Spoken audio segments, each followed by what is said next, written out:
নমস্কার বন্ধুরা, আমার চ্যানেলে আপনাদের সকলকে স্বাগত। আজকে আমি আপনাদের সাথে চকলেট কেকের রেসিপিটা শেয়ার করব। এখনকার বেশিরভাগ বাচ্চাই চকলেট কেক খেতে ভীষণই ভালোবাসে। তো আসুন দেখে নিই এই কেকটা বানাতে কী কী উপকরণ আমি নিয়েছি। চকলেট কেকটা বানাতে আমি এখানে নিয়েছি হাফ কাপ মতো রিফাইন্ড অয়েল, হাফ কাপ টক দই, হাফ কাপ মতো চিনির গুঁড়ো যেটা আমি মিক্সিতে গুঁড়ো করে নিয়েছি, এক বাটি দুধ, 1.5 কাপ মতো রুল ময়দা আর 1 চামচ ইনস্ট্যান্ট কফি। আপনারা যে কোনো কফি নিতে পারেন।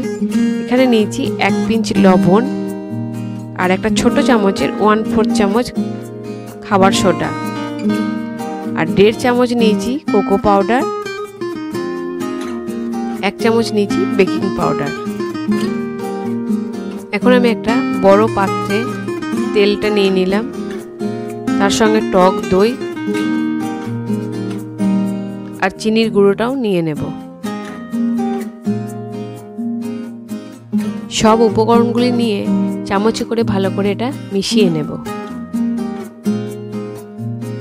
এখন আমি শুকনো উপকরণগুলি একটু ছেঁকে নেব। তাই একটা বড় ছাঁকনি নিয়েছি, এর মধ্যে আমি 1.5 কাপ রুল ময়দাটা, বেকিং পাউডার এবং কোকো পাউডার, বেকিং সোডা, নুন সব একসঙ্গে দিয়ে ভালো করে একটু ছেঁকে নেব।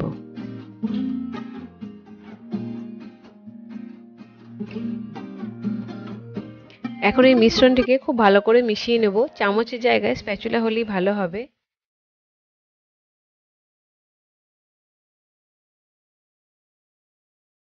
এবার আমি যে ইনস্ট্যান্ট কফিটা নিয়েছিলাম ওর মধ্যে 3 থেকে 4 চামচ ঈষদুষ্ণ গরম জল দেব এবং ভালো করে মিশিয়ে নিয়ে এই কফি মিক্সটা আমি কেকের মিশ্রণটির মধ্যে দিয়ে দেব।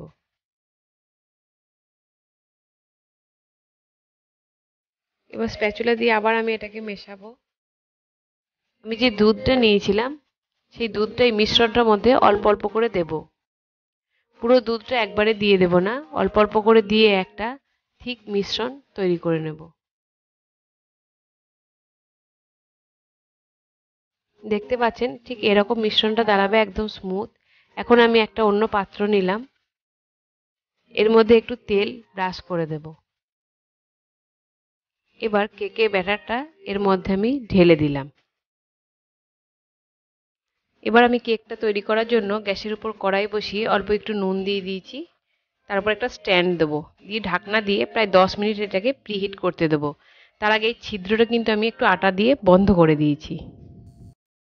10 মিনিট পর ঢাকনা খুলে আমি কেকের ব্যাটারটা এর মধ্যে দিয়ে আবার ঢাকনাটা বন্ধ করে দেব এবং 35 থেকে 40 মিনিট আমি কেকটাকে বেক হতে দেব। তবে আপনারা ঢাকনা খুলে মাঝে মধ্যে চেক করতে পারেন যে কতটা সময় লাগছে, 5-10 মিনিট এদিক ওদিক হতেও পারে। কেকটা পুরো রেডি হয়ে গেছে। এখন আমি একটা কাঁটা চামচ ঢুকিয়ে দেখে নেব কেকটা ভেতর থেকেও বেক হয়েছে কিনা। দেখতেই পাচ্ছেন গায়ে কিছু লেগে নেই, মানে কেকটা ভেতর থেকেও বেক হয়ে গেছে। এখন আমি কেকের উপর দেওয়ার জন্য একটা চকলেট সিরাপ তৈরি করব। তার জন্য আমি 1.5 কাপ মতো দুধ, 1 চামচ ইনস্ট্যান্ট কফি, 1 চামচ কর্নফ্লাওয়ার, 1.5 চামচ চিনি এবং 1.5 চামচ মতো কোকো পাউডার নিয়েছি। 3 থেকে 4 চামচ মতো ঈষদুষ্ণ গরম জল আমি কফিতে দিয়ে ভালো করে মিশিয়ে নেব। এবার আমি ওই হাফ বাটি দুধের মধ্যে কর্নফ্লাওয়ার আর কোকো পাউডারটা দিয়ে খুব ভালো করে গুলে নেব।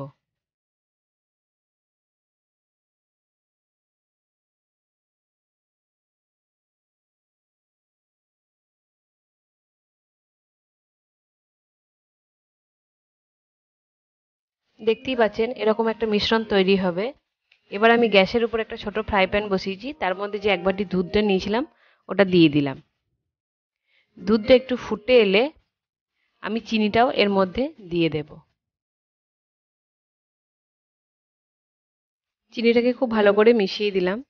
এখন দুধটা একটু ফুটতে শুরু করলেই আমি কর্নফ্লাওয়ার আর কোকো পাউডার দিয়ে যে ব্যাটারটা তৈরি করেছিলাম ওটা এই দুধের মধ্যে দিয়ে দিলাম। দুধটা এখন ফুটতে শুরু করেছে এবং একটা থিক ব্যাটারে পরিণত হয়েছে। এখন আমি কফির মিক্সটাও এর মধ্যে দিয়ে দেব এবং খুব ভালো করে নাড়াচাড়া করে গ্যাসটাকে বন্ধ করে দেব।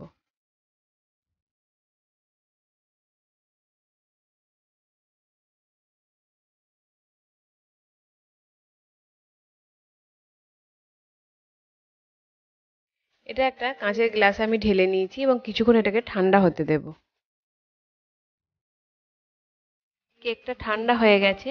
আমি একটা ছুরি নিয়ে সাইডগুলো একটু এরকমভাবে সরিয়ে দেব যাতে চকলেটের সিরাপটা তলা পর্যন্ত যায়। এবার আমি চকলেটের সিরাপটা ঢেলে দিয়েছি। এখন আমি একটা ফোক নিয়ে এই কেকের উপরে একটু ছিদ্র করে দেব যাতে ভেতর পর্যন্ত এই সিরাপটা ঢোকে। এখন আমি এই কেকটাকে ফ্রিজে 1/2 ঘন্টা মতো রেখে দেব এবং কেকের জন্য ক্রিমটাকে রেডি করে নেব। এখন আমি কেকটার জন্য ক্রিম রেডি করে নেব। বাজারে এরকম হুইপিং ক্রিমের পাউডার পাওয়া যায় যেটা দিয়ে খুব সহজেই ক্রিম বানানো যায়। এছাড়াও আমুল হুইপ ক্রিম থেকেও ক্রিম বানানো যায়। এটা আমি আমার ভিডিও শেষে লিঙ্কটা দিয়ে দেব। আমি হুইপিং ক্রিমের পাউডারটা এই বাটির মধ্যে ঢেলে নিয়েছি। এবার এর মধ্যে আমি 1 কাপ মতো ঠান্ডা দুধ দিয়ে দেব। আপনারা চাইলে ঠান্ডা জলও ব্যবহার করতে পারেন। এখন আমি এই দুধটার সাথে পাউডারটা খুব ভালো করে মিশিয়ে নেব। এখন আমি হ্যান্ড বিটারটা চালিয়ে এই হুইপ পাউডারটা থেকে ক্রিমটা রেডি করে নেব। ক্রিমটা রেডি করতে 5 থেকে 7 মিনিট সময় লাগে, খুব বেশি সময় লাগবে না। ক্রিমটা আমার রেডি হয়ে গেছে। এবার আমি এটাকে চকলেট ক্রিম বানাবার জন্য ডেয়ারি মিল্ক চকলেট নিয়ে একটু গলিয়ে নিয়েছি। এই সিরাপটা এর মধ্যে দিয়ে দিলাম, মিল্ক চকলেটটা, এবং হ্যান্ড বিটারের সাহায্যে আর একবার বিট করে নিলাম। দেখতেই পাচ্ছেন চকলেট ক্রিম পুরো রেডি হয়ে গেছে।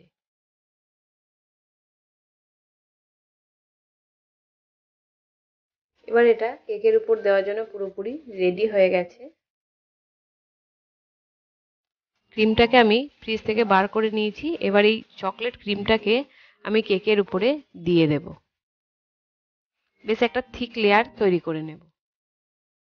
কেকের উপরে থিক লেয়ারে ক্রিমটা আমার দেওয়া হয়ে গেছে। যেগুলো গায়ে লেগে আছে আমি একটা টিস্যু পেপার নিয়ে এটা মুছে একটু পরিষ্কার করে দিচ্ছি, তাহলে দেখতে খুব বাজে লাগবে। ক্রিমের উপরে আমি দুটো ডেয়ারি মিল্ক নিয়ে একটু গ্রেট করে এর মধ্যে দিয়ে দিয়েছি। দেখতেই পাচ্ছেন এইভাবে একটু ছড়িয়ে দিয়েছি। এবার আমি এটাকে 1 ঘন্টার মতো ফ্রিজে সেট হতে দেব। 1 ঘন্টা পর আমি কেকটা বার করে নিয়েছি। এবার আমি পিস পিস করে কেটে বার করে নেব। আপনারাও একবার এইভাবে বাচ্চাদের জন্য চকলেট কেক বানিয়ে দেখুন, ওরা খুব আনন্দ সহকারে খেয়ে নেবে। আর রেসিপিটা কেমন লাগলো কমেন্ট করে জানাতে ভুলবেন না কিন্তু। আমার এই কেকের রেসিপিটা ভালো লেগে থাকলে চ্যানেলটিকে প্লিজ সাবস্ক্রাইব করে দেবেন এবং বন্ধুদের সঙ্গে বেশি বেশি করে শেয়ার করবেন। আজকে তবে এই পর্যন্তই। আগামী দিনে দেখা হবে নতুন কোনো রেসিপি নিয়ে। ততদিন সবাই ভালো থাকুন, সুস্থ থাকুন। নমস্কার।